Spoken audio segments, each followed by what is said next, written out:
Well, it's a pleasure to be here. Although I'm in the awkward position of standing between us and lunch. So my job actually is to make all of you hungrier, which is what I'll do. Before we get hungry and talk about food, let's take a step back. I want to try something different.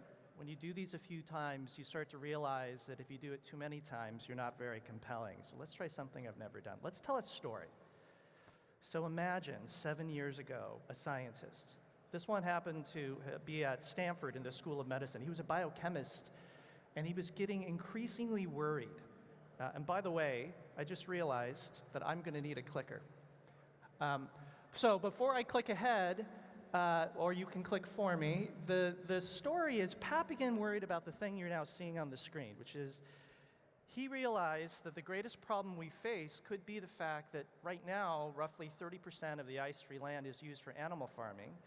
And he also became worried about the fact that with nearly 10 billion people on the planet in a few years, the current technology is not very efficient. In fact, the current technology for meat, which you know is an animal, it only converts calories at a rate that won't allow the current technology to meet the pace of what we all crave as meat eaters. And by the way, I am a meat eater. There is no ideological bone in our body. We are coldly focused on saving the world, but doing it on the terms of the meat eater, like me. And part of it is that Pat, back then, 7 years ago, on sabbatical, began to wonder if we could make better meat and dairy that's craveable, even more craveable by the meat eater than what comes from the animal. And he began to think, well, that's a bit of a mind bender. Are there any examples of companies or industries where the incumbent technology, which everyone just presupposed was the best, where there was an emotional attachment to it, was quickly surpassed by great thinking? And he thought about transportation, of all things. He thought about the days when our relationship with the horse was personal, and it was the best way to get from place to place. It shipped everything for us. And at the time, articles were written, wow, maybe one day this crazy technology we're hearing about, this automated combustion technology, this steam engine technology, maybe it'll be just as good as what we got from our trusty horse. And we now know, in a relatively short period of time, we all enjoy technology that gets us from place to place so much better than the incumbent technology. We believe it's also true with food. And one thing I will tell you is we are developing a product to be launched this year that blind, served against, say, a burger from a cow, will incredibly be preferred, will be viewed as meatier and more delicious than the incumbent offering. But before I get to that, let me tell you about his journey as an entrepreneur. You know, he talked to governments, he talked to large food companies. I have a background, used to be one of those folks at a large food company. And he realized this 1.5 trillion plus industry, that by the way is a growth industry, because meat is an aspirational product for those in developing economies. It's actually one of the biggest growth industries. It was self-affirming and replicating. That to count on the existing system to change in the way that's required to make an impact on the environment shouldn't be expected. So he created his own company.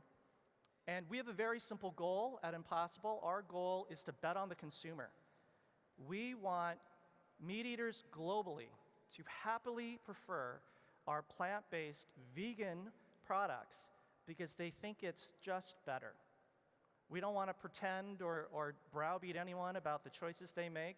We want to meet the meat eater on their own terms and make a more delicious product for them.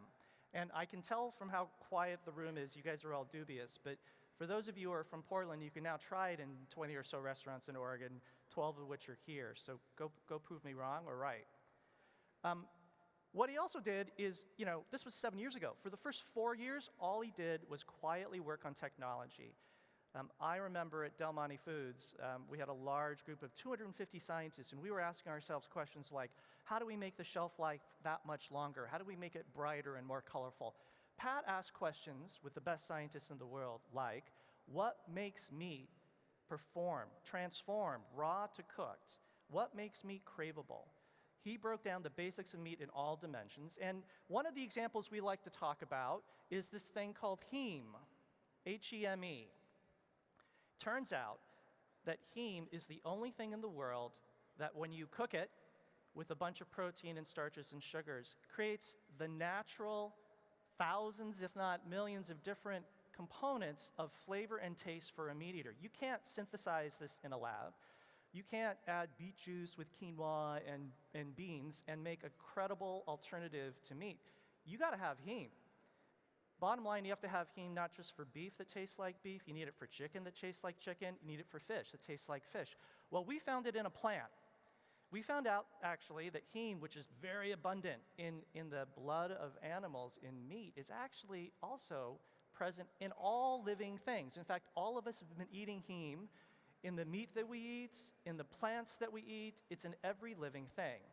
And moreover, we discovered that we could make heme, the same heme that naturally occurs in a plant, in a way that uses a fraction of the world's resources. So if you think about it, you know, a cow eats a bunch of vegetables, turns itself as a form of technology into the meat many of us crave.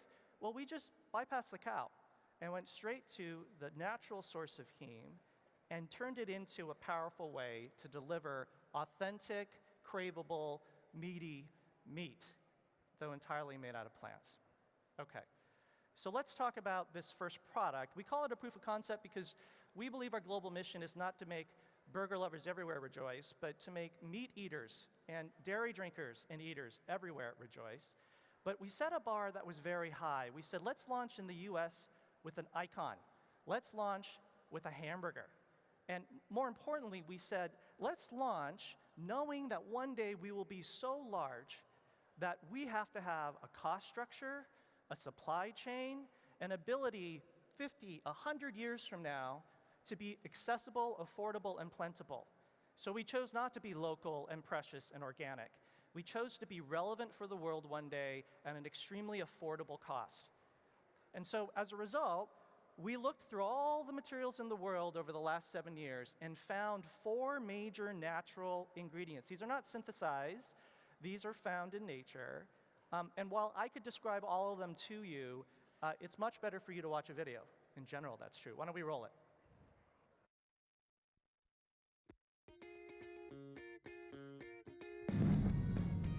Introducing Impossible Burger. It's meat made entirely from plants that can be cooked up in all sorts of ways. It's nature and science working together. For a long time, it wasn't necessary to invent a better burger, but now it is. Throughout history, many inventions have changed the world for the better. The compass, the light bulb, and others, like Diet Water and the 2-person sweatshirt, well, not so much. And then the impossible happened. Delicious meat from plants that's good for people and the planet, invented by a pretty cool scientist named Pat Brown. Hi, Pat. Our burger starts with proteins. Wheat protein and potato protein give our burger that familiar chew and valuable nutrition. Next are the flavors. Vitamins, amino acids, sugars, and heme come together. What's this red stuff? That is heme. It's the same molecule that carries oxygen in your blood and makes it red, but it's actually found in every living thing, even plants. Interesting. There's a huge amount of heme in red meat. Impossible Burger's heme is made by fermentation, and it's the key ingredient that makes our burger extra meaty. Cool. Here we have our binders. They hold it all together. Xanthan is made by fermentation, and konjac comes from a Japanese yam. These ingredients are used by chefs all around the world. And finally, fats. Our fat is made from coconut oil, with a dash of soybeans. This special combo makes our burger sizzle and delivers all the delicious flavors to your mouth. When you eat just 1/4 pound Impossible Burger instead of a burger from a cow, you save water equivalent to a 10-minute shower. You spare 18 driving miles worth of greenhouse gases, and you spare 75 square feet of land for wildlife and more. So for the meat devotees, Impossible Burger was made. For me! For us! For you.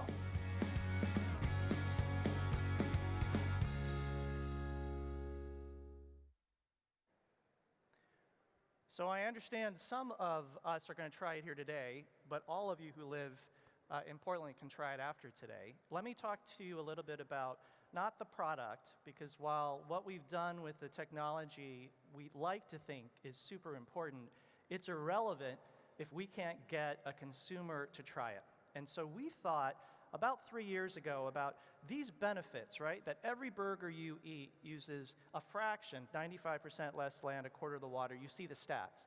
Well, that's compelling to us. This only works if a meat eater eats our stuff versus something from an animal. I'm a meat eater, and while I hope to make vegans and vegetarians rejoice, it doesn't really do the mission any good if they're trading off a salad versus a plant-based burger. So how do you do that?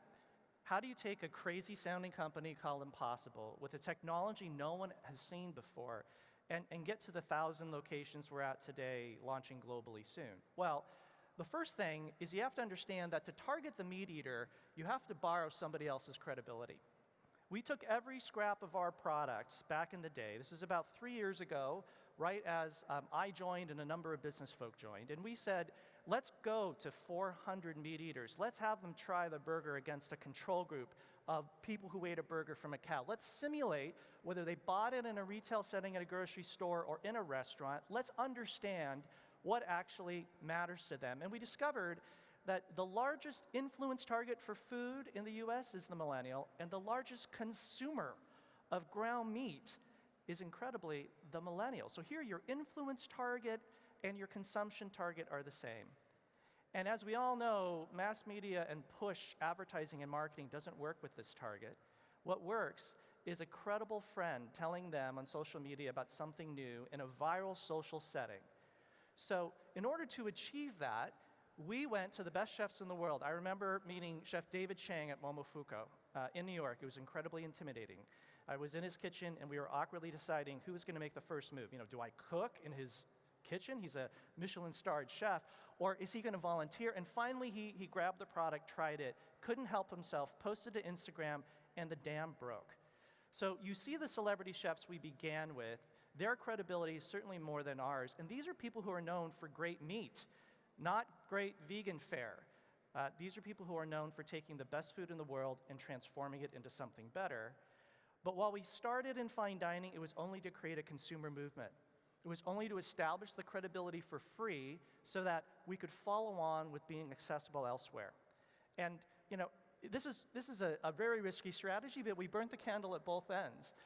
I launched this product before I had a factory to make it, before I had a supply chain to supply the raw ingredients, before my unit economics could work. We bet that we could do it all at once, and in August or September, it all came together. So we now can supply millions of pounds of products every month, and we're doing it to serve the fact that we believe the opportunity isn't just a narrow niche, high-end, premium fine dining experience. It's to begin to penetrate the global market because our mission demands it. One of the things I want to touch upon in my last, apparently 46 seconds, is that we wouldn't be able to do this if we didn't harness the power of capitalism. If you meet Pat, and you're now meeting me, you will know that we are two sides of a coin. I am absolutely motivated by the mission, but my job, I eat every day our products to make sure that I can get the most sophisticated investors to see the long-term opportunity. Unit economics, gross profit margin, that's the financial engine for mission. Because if you can't self-sustain and attract capital in large amounts for a big, big opportunity, you're not going to achieve anything. So with that, I think we're at an end, and I believe we're going to do a little bit of some Q&A.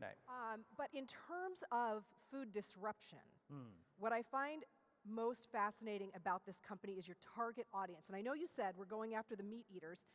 My husband and I tried the Impossible Foods burger for the first time. We actually did it at Irving Street Kitchen. It's not on the menu. You have to ask for it. Blew my mind. It's good. Did you know when you came on board that you were poised for this type of success, this hyper growth? I don't think anyone can know. Candidly, I spent a lifetime, or it feels like it was a lifetime, in large companies doing actually transformations and turnarounds. So I have this odd background of big food, running food at the food business at Del Monte, to technology, being the CFO at Zynga. What I was looking for was a game-changing bet, an uncertain bet, but where the uncertainty was huge, but that the opportunity to make a difference was even larger. So I did not know 3 years ago, I don't think anyone knew, But I will tell you what I did know is that Pat Brown, his genius and his integrity had created a following of talent, of executives that, like me, chose to throw away whatever they were doing to do something huge. And that's hopefully a similar feeling amongst all employees at Impossible. Yeah. Speaking of hyper growth, the company's growing rapidly, as is your funding. I see a question over here. Go ahead. Sorry. Yeah, it has to do with direct-to-consumer kind of stuff. When is that going to happen? Does that factory put you at the volume to be able to actually get it into stores so that you don't have to go to Irving Street Kitchen and pay a lot for it? It's totally worth it. But yeah, I know what you're saying. We will never deny Irving Street Kitchen if anyone's worried about that. Listen, let me just tell you a little bit about the channel and the reason why we came up with our go-to-market strategy. In the US, there's a $25 to $35 billion US ground beef business alone, not including other forms of protein. And roughly half of it isn't sold in your local grocery store. It's actually half of the business is in the hands of professional chefs at restaurants, not just fine dining restaurants, but now you're seeing us, for example, in better burger places like Umami or Bear Burger or The Counter, where we're chain wide, but also in individual non-chain restaurants, as well as stadiums. You know, we're at the Oakland A's. So when a meat eater goes into a restaurant or a stadium, they have immediately forced awareness of availability. There's a menu. When that meat eater goes and sees the menu, there's a natural behavior to try something new, the special of the day in a fine dining restaurant, or even in quick service, these seasonal items that you see that go through. In contrast, when a meat eater goes to a grocery store, they're on a destination trip. They may have a few items in their mind or a list. There are all these aisles. And I know this because I spent 9 years selling into grocery. If you don't stumble upon a brand new product, if you haven't heard of it before, it's really unlikely you're going to buy it. And there's also the chance that you will have an experience because you're not a professional chef with our product. So the short answer is we have supply now to support retail. We will go to retail, but we'll go to retail after we've established a strong brand and supply chain in half of the US market. And that's sooner than you think. So we won't have to wait years for you to see it broadly available in grocery stores. That was a great question. I don't know how many people this applies to. Perhaps loved ones in your family deal with high cholesterol. And so for me as a former health reporter as well, the idea of being able to provide my meat-eating husband something that helps him get his cholesterol on track is amazing. So that's why I was chatting with you about when we can expect to see it in grocery stores, because that one experience at the restaurant does create a customer for life. It passed his test. Good. And I was telling him I've made some abysmal veggie burgers in the past, so it's nice to have something that sort of passes his sniff test. What was the tipping point for you when you went from pre-revenue and you knew that moment that you were just about to take off as a company? Because I think every startup in here is interested in trying to suss out when that moment comes, when to buckle down, get on board the bull, if you will. Yeah, for me, it's all about consumer feedback. So I think the moment for us was when, I think this was a year and a half, a little more, about 2 years ago, we served our product head-to-head, as we often do, versus a burger from a cow. So 2 burgers come out in a controlled setting. There's the meat eater. They're built the same way with the same bun and everything else. The only difference is the patty, Impossible patty or a burger from a cow. And when we achieved nearly parity, when half the time people said, when you asked them, hey, meat eater, which burger's more craveable? Which burger do you prefer? And they pointed to the Impossible burger. It became very clear that the product was ready. And then when we did that study I mentioned, this detailed conjoint study, and we found that people were willing to pay a premium, had multiple X interest in the idea of having a delicious burger that didn't make them feel bad. And they wanted to pick their choice. Is it the no cholesterol? Is it the 95% less land? Whatever it was, I believe that meat eaters, and I'm one of them, would love a craveable piece of meat that they feel good about, good for themselves and good for the world. And that's the positioning of the product. When we saw that positioning, when we saw the near parity, we all kind of knew, okay, we will burn the candle at both ends because this is going to be a success. I'm going to cross off, are you a vegetarian, off my list of questions. But we talked about that on the phone. It was a great answer because I was curious if that was something that was applicable to you. Let's go for a question over there, and then we'll come over here to you. First of all, thank you for your presentation. Very informative. Love the company. You spoke a little bit towards the beginning of the presentation about emerging markets having more of a demand for meat and that helping globally.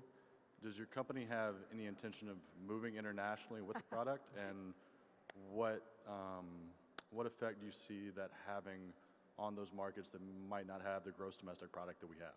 It's a His great question. timing's incredible. Yeah, the short answer is absolutely. And I think I'm precluded by my comms team in being specific, but very soon you'll see us outside the United States. We are still in the phase, to be clear, of creating a consumer movement globally. So we won't probably go directly to the most developing markets first, but for us to create an ecosystem globally, for us to be able to have the economics we need to invest, actually, in some of the more emerging economies is our mandate. I mean, our founder, Pat Brown, when I met him, he said, you know, David, I want our impact to be seen from outer space. And, you know, I laughed, I chuckled. And he's like, no, let me show you pictures of the world and the environment and what I think our impact can be. So there's no shortage of ambition to make a difference outside the US. It's interesting, too, when you look at sort of the money and the funding that is making the trades right now in terms of this particular company. You see a lot of Asian and sort of Pacific Rim development, money coming in, which is interesting. Let's go over here, ma'am, to you for a question. Hi, good afternoon. So I understand that you are comparing this burger to the impacts of beef and other traditional meat proteins, but I'm curious to know what sort of impact your burger has, and if how your company thinks about issues of sustainability, and if you've done, for example, any life cycle analyses to compare it to, for example, an existing bean-based burger or other veggie patties out there. Yeah, it's a good question. We do an extensive third-party life cycle analysis. The reason why our focus is comparing versus the incumbent animal farming industry is 75%, at Umami, for example, 75% of the people who make that burger a best-selling burger there, and by the way, I think they recently issued a press release saying they attribute to us an 18% increase in comp store sales over the last 10 months, is because we are winning with the meat eater. And so the relative trade-off of someone choosing a burger made out of plants, ours or any, versus a burger from a cow is what delivers against that life cycle analysis benefit. The reason why we haven't targeted alternative existing plant-based products is because it's already such a better choice versus the product from an animal for the world that it wouldn't have the impact we expect unless we were really making a choice versus the meat eater. But in time to come, we'll be doing a life cycle analysis, not just against the incumbent industry, but against all offerings for the meat eater. And, you know, to be clear to you, I have no skin in this game. I'm not involved with the company, but my husband, and I'm sorry, guys, I keep talking about him like he should be sitting right here, but he is the meat eater that this company is going after, right? He won't touch a bean burger to save his life. So at the end of the day, if the goal is to reduce the environmental impact of the billions of cattle that are consuming resources on this planet, that particular product that we tasted at Irving Street Kitchen is the one to get him there, because he won't do a veggie patty anyplace else on planet Earth. So just for consideration. Sir, you have a question. Yeah, I was just kind of interested. Obviously, you've got the Impossible Burger, and I was wondering, maybe you can't comment it, but in the future, considering a lot of people like to add stuff to make their own burgers and add their own flavor and spices, will you be getting into maybe the ground beef market or the ground Impossible market, if you will? You know, it's interesting. It's a great question. I should have covered this. We call it the Impossible Burger because the term burger in the US is not a defined term. So if the incumbent industry wants to fight against new companies like ours, it's harder when we anticipate that. You know, if we had called it Impossible Meat, and maybe somebody would make us misspell meat in order to comply with future regulation. But even today, like our burger ships as patties or big 5-pound bricks, and when you cook it, it's been served as tartare. It can be rare. It's showing up in restaurants as a meatball sub in Boston at Clover. It's showing up as an alternative to a pork sausage patty in a breakfast sandwich. I've seen it in baos. I've seen it in dumplings. I've seen it in pasta. And it's because this product can be transformed by the chef. You know, unlike a static veggie patty that gets warmer and maybe slightly softer, this thing's as bloody and as soft, rare, and transforms just the way, as you say, ground meat does. So you're already seeing today that happen, which is why we're we're very excited about expansion because we can let it be in the hands of chefs to transform it. We don't have to have 1,000 different SKUs. It is versatile enough today to deliver that benefit. Thank you for your question.